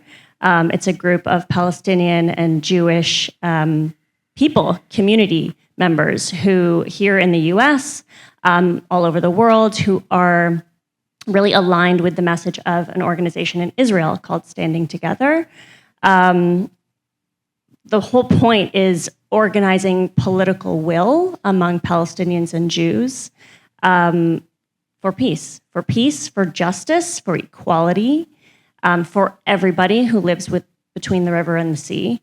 And so what that translates to here, you know, being so far away from the land and the people that we care so much about, is really finding community with each other and finding ways that we can build that kind of shared activism together. What is in it for both of us? How can we, like, you know, learn more about each other, approximate the edges of our narratives, to you know, grow a bigger shared reality so that we have a place where we can actually push for policy, push for a better way forward for everybody. Part of what we do is also some dialogue. I co-founded an organization called Dialogue in the Diaspora that does binational Palestinian and Jewish dialogue, and also uninational, so Palestinian-only groups, Jewish-only groups. Actually, shout out, the Jewish-only group is meeting today, so I hope it's going well. And also everyone's being challenged. Yeah, I think my idea of activism, kind of all encompassing, is person to person. I think it's really, it's what I'm called to do. I'm also pre-med and applying to medical school. So I find a lot of reward and meaning in having a personal relationship, connecting with someone, and being able to make an impact in somebody's life. Thank you. How would I describe my activism? I would describe it as bringing people together through dialogue, innovation, business cooperation, building coalitions like Sam, and creating empathy and understanding, debunking conspiracy theories, especially using technology. I teach entrepreneurship and tech for peace and impact at UCLA today, and I'm on the board of an organization called Tech to Peace. It brings Palestinians and Israelis to learn tech together and dialogue with each other. They're an amazing community. That's enough.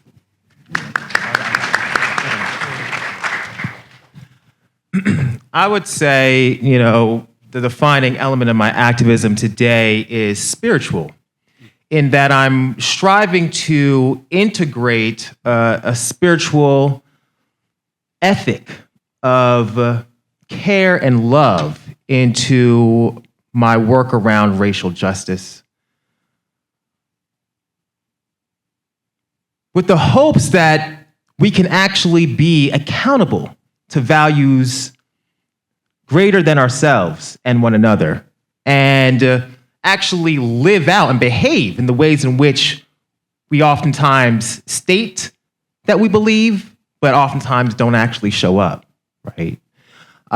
You know, the organization I work for, Kirva, I co-created a curriculum, Dismantling Racism from the Inside Out.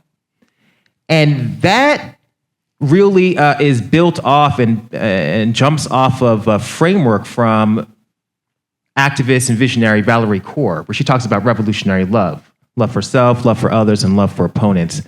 And we took that and we reworked it into a balance of care. Care for self, care for, we'd like to say, fellows, care for opponents. And we put a fourth domain, connection to higher power, right?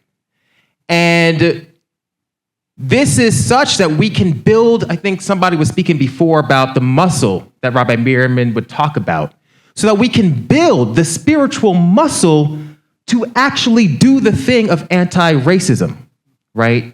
And to do so from a place of a connection through care, through love, And when Rabbi Kaur talks about love, she's not talking about the feelings. I think Rabbi ARYEH Cohen was just talking about this. Dr. King talks about, so many of the greats talked about this. It's not about the feelings that may or may not come with the territory. She's talking about the labor of love, concrete acts of care. And I don't think that we can really care for each other unless we're rooted in a spiritual connection, again, to something greater than ourselves. Because when things get hard, as they oftentimes do, we fall back on our patterns of behavior of old, which are oftentimes reflect the dominant culture of white supremacy culture of exploitation and oppression, right?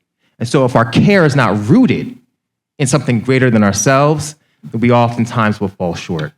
And so for me, this is my activism to help us overcome the limitations that oftentimes get in the way of us actually living out our ideals, our values of justice.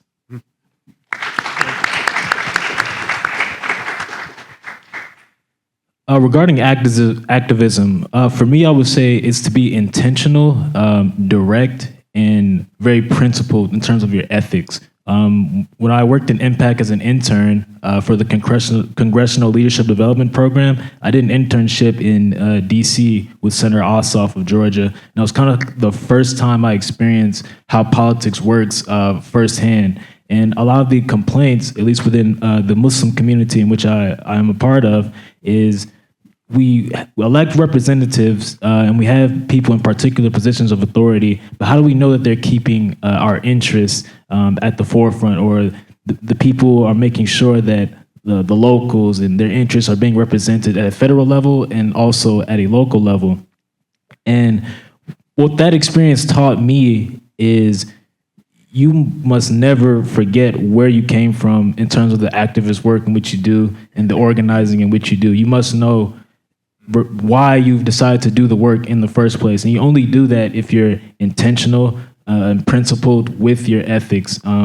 You can't get to a certain position and the work stops and you cease having that desire, zeal, and fervor to help the very communities in which you've come from or the communities you've grown to love while you're doing the work. And then now, as I'm pursuing a PhD degree, I get in contact with so many people of various opinions, political spectrums, in which I have to foster an environment in which my students are able to speak and engage with particular discourse. And it puts me in a position in which every place that I go, in every conversation that I am able to facilitate, I have to maintain the ethics and look out for the dignity of all the students and encompasses all their beliefs and values to be able to engage with discourse in a ethical way. So definitely activism to me is being principled, intentional with our ethics. Thank you. So I want to ask a two-part question, and you may be inclined to engage in that work of creative misprision that the last panel did so creatively. So the two-part question is, what was it like to hear that you had been selected as a Beerman Fellow? And then what did you come to know about Rabbi Beerman that inspired you or had made an impression on you such that you can sort of settle into this position as a Beerman Fellow? And, pardon me? Well, we're going to shake it up a little. So, yeah, because we've been picking on Marissa a lot. So we're going to actually start with you. With me, okay. Yeah. You put me on the spot. Okay, so Joan, am I saying your name right? Joan, great, thank God. She called me on the phone and she told me that you have been selected to be a fellow and you're getting this amount of money as a grant. And with the other fellows, Nancy Pelosi you mentioned, and other people, I was like, wow, is this even real? Is this an advertisement? Is it? Yeah, I asked her, can you verify to me yourself so I know this is not a scam? I couldn't believe her. So that was my reaction to the moment. Then she told me David Myers and ZAHRA, okay, I started believing. Okay, Leonard Beerman is a fearless advocate for justice who placed ethics above tradition and used his faith as a platform for universal compassion and social activism. That's what I learned from him. And we should not go away from our faith if we want to bring people together. I know how hard is it and suicidal is it to go away from it, to not have faith. I've been in that moment in my life. And we don't want to pull people out of there. So we want to stay connected to that and build using that. And I love that a lot, and I want to use that too in my community. Change happens inside out. You have spoken eloquently about that. We start with our own community. It's amazing how one man's spirit can bring us all together even after he passes. It's just impressive. And I just want to say that I took the book, the PDF, I uploaded it to my AI, I trained my AI on his and articles and what people spoke about him on the internet. So now I asked the question that you asked the previous panelist, which was, if Leonard Beerman was alive today, what would he do to uplift humanity? So here's his answer. From the grave. Okay. He would be advocating for peace amid conflict, speaking out against war and violence, emphasizing dialogue and coexistence, particularly in polarized regions like Israel and Palestine. He would be championing social justice, supporting marginalized communities, addressing systematic inequality. He would be creating platforms for dialogue, organizing interfaith and intercultural discussions, just like ZAHRA. He would be addressing global crisis, advocating for action and issues on climate change even. And he would be inspiring ethical leadership, mentoring activists and leaders, emphasizing on the importance. He would make this panel. And number 6, the last one, is he would be using modern tools, engaging with new technologies like AI and digital platforms to amplify the voice of justice and human dignity.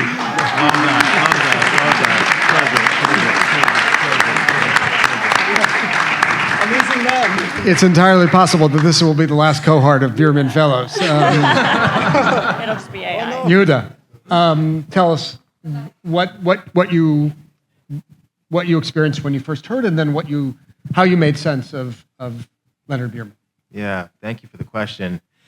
Well, I don't have an AI replica. I was deeply honored and humbled to have been nominated and to have received the call from Joan. And we don't do the work for accolades, but it's always gives me great chizuk, encouragement to just be seen in the work that I'm trying to do, and to know that it has some meaningful impact out here, right? Because it can get a little. Despair can set in at times, right? And so it's good to be uplifted. One of the teachings that reading through the internal dissent that I really appreciated was, feels like this is a theme, Rabbi Beerman's Yom Kippur sermons. And I was looking at the one from 2006, where he says that he's addressing the community again after yet another invasion in Lebanon. And he says that the fight that he's most invested in, paraphrasing here, right, is the fight within Israel and amongst American Jews, the struggle for the heart and the soul. And that resonated with me deeply because I feel like we are in that fight today, the struggle for the heart and the soul. That the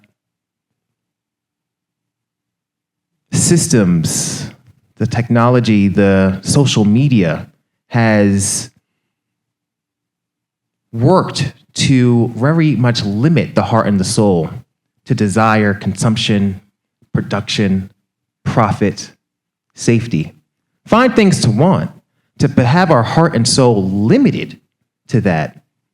To sacrifice our other values in pursuit of that is a distortion that is not serving us, but is, of course, serving somebody else's desires for more profits, more gains, right? And so I really much feel that my struggle, and I feel like the struggle that America is in, that the world is in, is for us to be in the struggle against that distortion and to really focus the heart and the soul and to cultivate the soul level desire for justice, for care, for connection, right? as the basis of interdependence that's going to help us all not just survive, but also thrive out here in these streets.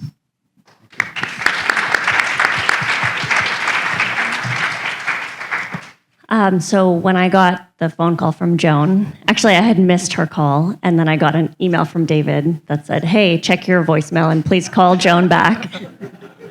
And I had no idea who she was. And she told me that, you know, I was being awarded the fellowship, and there's a financial element to that. And I also was like overwhelmed because I don't think any of us does what we do for the recognition. I think we just care deeply about these things that we're doing. And then honestly, what went through my mind was, okay, I'm Palestinian. There's a Jewish organization that is awarding me a title and money, and what does that mean for me?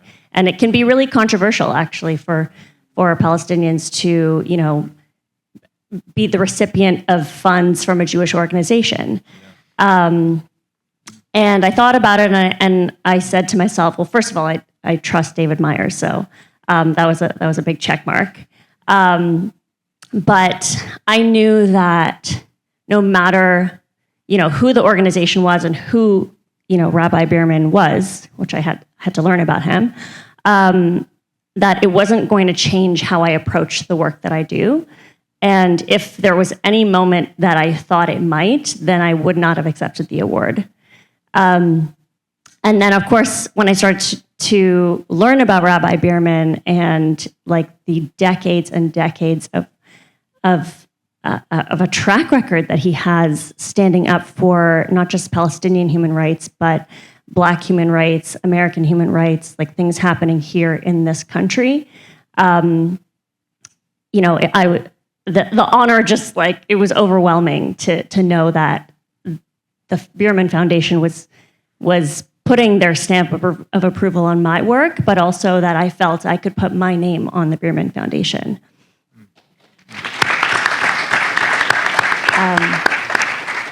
Also about Leonard Beerman, having learned more about him, read his book, and listened to his sermons, I myself am not religious. I'm an atheist, a proud atheist. Sorry to this very religious room. Thank you for the clap. That's another community we need to. Yes. And so I wouldn't, my first thought to looking for guidance would not be from a religious leader. But I don't. Even an agnostic one? Agnostic ones, we can get down with it. But I mean, I started to understand him more as a community leader rather than just a man of faith, because anybody can call themselves a person of faith, and not everybody can actually lead a community in a really challenging and loving way. And I think for me, seeing somebody who is like post-tribal, like Rabbi Beerman, who did not abandon his community, did not say, I'm morally righteous and I know better, and if you're not with me, then you're against me. He lovingly challenged his community and brought them along with him. And that, I think, is the ultimate example of someone who is walking the talk, talking the walk. Yeah.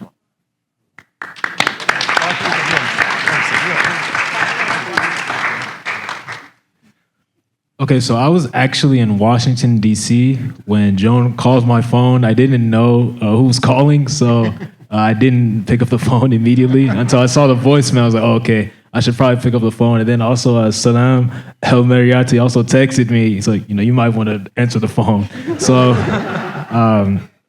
no, I had a great conversation. And also, this was an interesting situation for me because it was me, a Muslim person, receiving a financial component from a Jewish organization, especially, it's very weird, turbulent times that we're living in.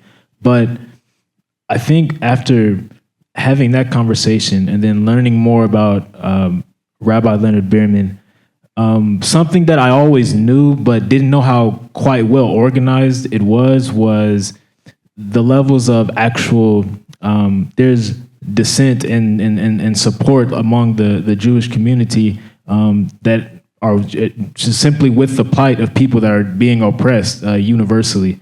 And you know, I think as a Muslim person coming from the Muslim community, sometimes we as a community don't know enough about like this and organizations like this.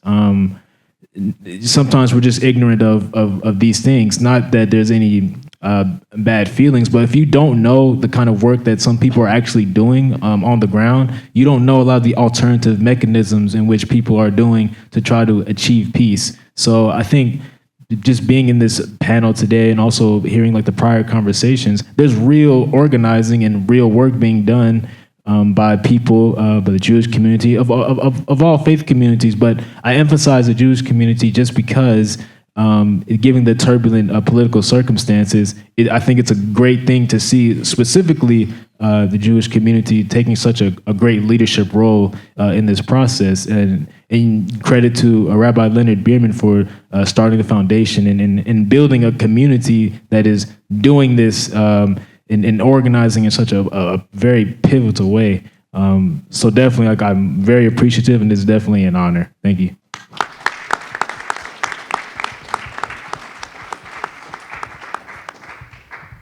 So when Joan called me, I was also in an airplane. I don't remember if I was leaving to Mexico or coming back.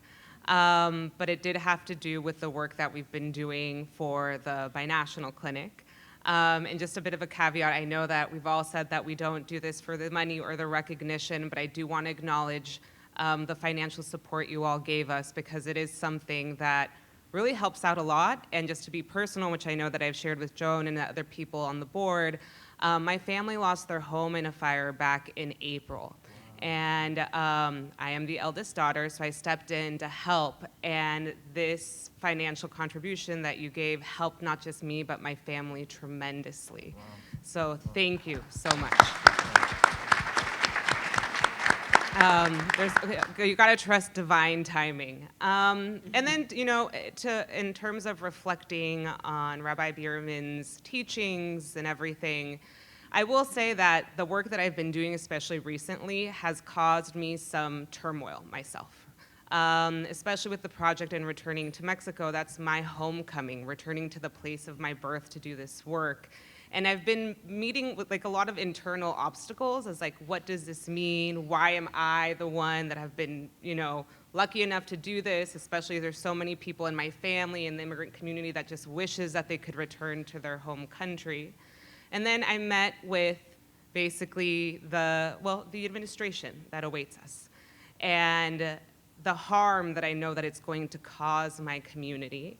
And I have gone through my own spiritual tumultuous time as someone who grew up in especially like as a Mexican, grew up in the Catholic faith. My family came, they converted to Christianity.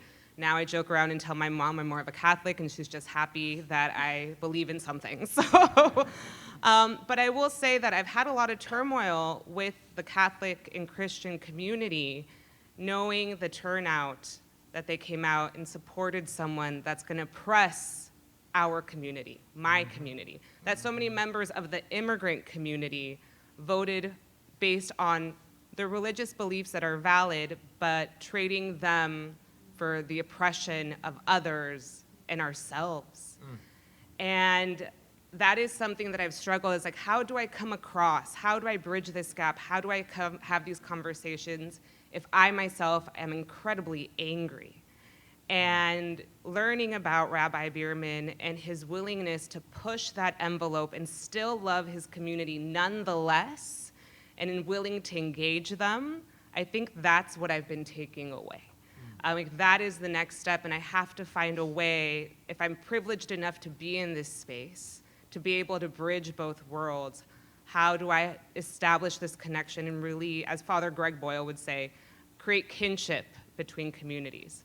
Because I'm a true believer, as Father Greg often says, the reason why people are disposable is because we dehumanize them. He says it in a much more prophetic way than I do, right? But it's not until we humanize one another that kinship is born.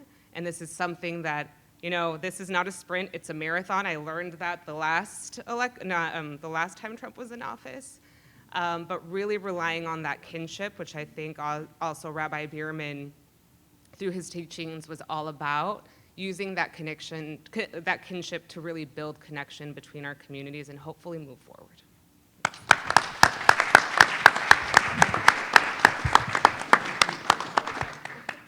So as any programmer knows, there's nothing more gratifying than leaving an audience clamoring for more. We could go on for a very long time, but I think what we have heard has given us enough to know that if the future of change and struggle for justice in our community rests on the shoulders of people like this, there's reason for hope and optimism.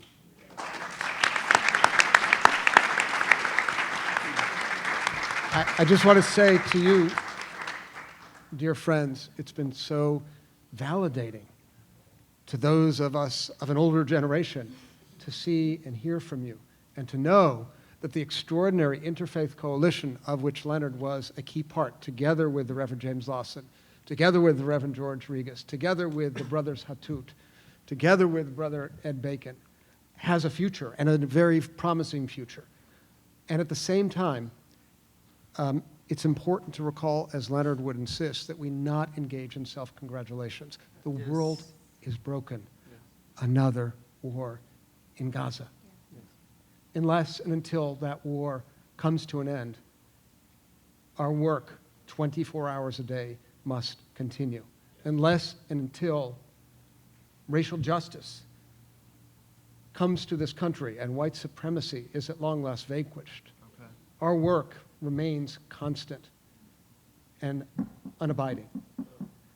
And so as we revel in your presence, we're also chastened by Leonard's many admonitions that so much work remains ahead of us.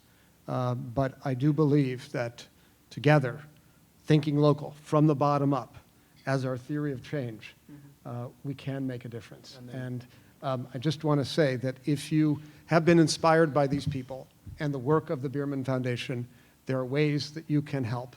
And I'd be happy to talk with you about them. But the final message is just to thank you, brothers and sisters, for all that you have given us.